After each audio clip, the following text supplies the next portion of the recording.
structure, and strategy to every stage.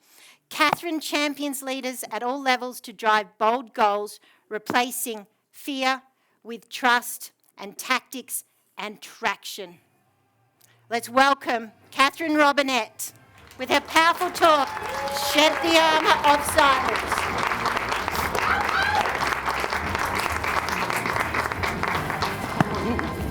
Good job.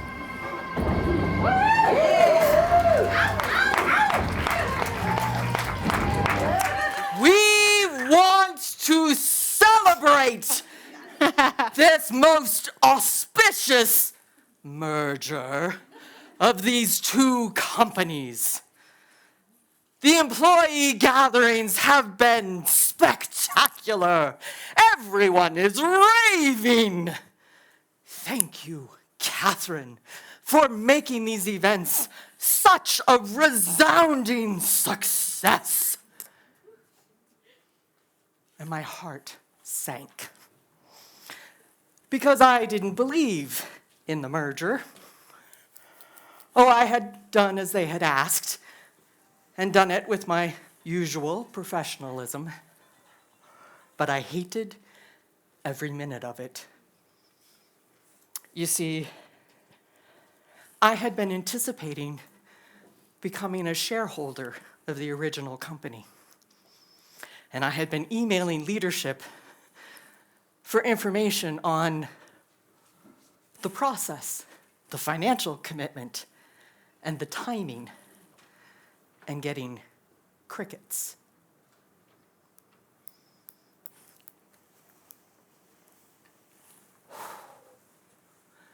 This was important to me, becoming a shareholder. I was willing to invest my future, my finances with this company and with these people, and they were choosing silence as their course of action. You see, my armor formed in that moment of public praise.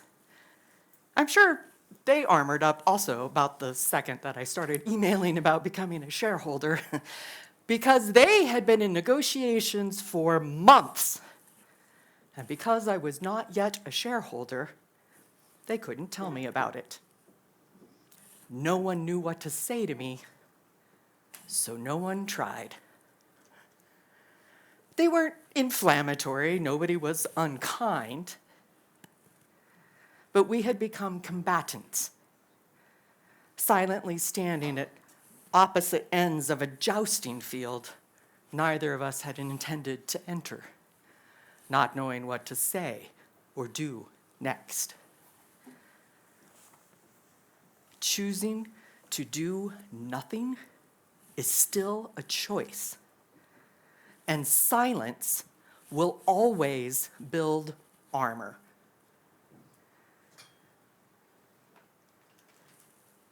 Where has silence shown up for you when what you wanted was clarity? And how did that make you feel? Okay, what could they have done instead? They could have let trust be the filter for everything. Every action, every decision, every communication. I call it leaning into Trust A.C.T.s. A.C.T.s, A-C-T. Authority, contribution, truth. These are the building blocks of a trust-based leadership. Are you ready? Authority. Authority is transparent leadership. It means saying, here's who the decision makers are. Here's what the decision process is. Here's where to go with questions, and providing an answer for every question. Authority is about clarity, consistency, and responsiveness, not control. Contribution. Contribution means giving employees input into the organization. It's things like, here's the how, when, and where you can participate. To provide input, to weigh in, to implement. Here's what we're going to do with that input. And yes, we may still decide to go a different direction, but if we do, we'll tell you why. Contribution gives a real pathway to influence the outcomes versus creating compliance. And truth. Truth means we'll tell you what's going on. We'll tell you what's going on, and we'll tell you why. We'll be as transparent as we legally can be. We'll let you know what's safe to share and what has to stay confidential. And we'll trust you with sensitive information first so that you can make decisions from an informed position. Authority, contribution, truth. These are not heavy lifts. These are simple acts that would have been the difference between me believing in the direction we were headed or feeling betrayed. I felt betrayed, undermined, and ignored. You feel it too, right? Yeah, that's because women are uniquely suited to this. Not because we're kinder or nicer, but because we are somehow more attuned to what creates safety and community and what quietly erodes it. Many of us do this intuitively, albeit sometimes to our detriment.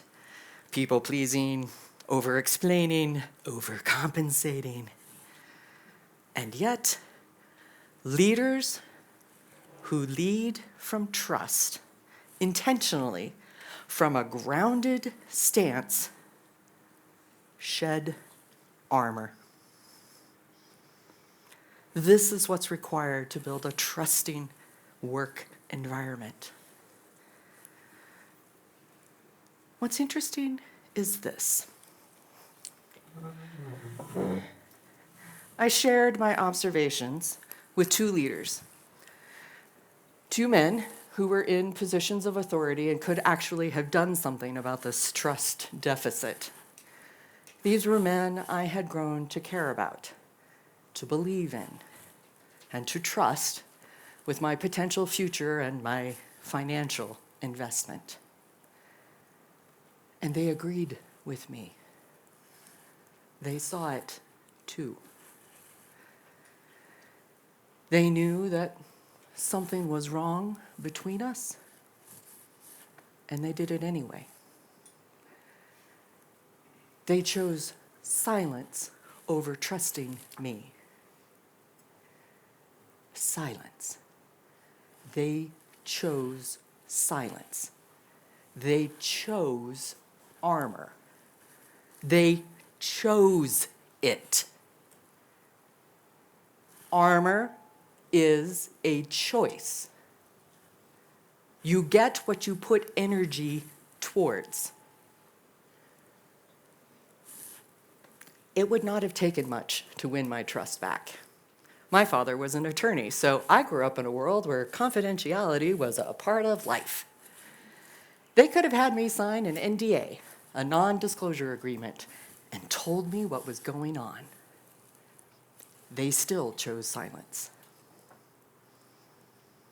So I ask you, as you look at your leadership and what you bring to the table, at work, at home, in your volunteer organizations, at play, are you choosing silence or trust?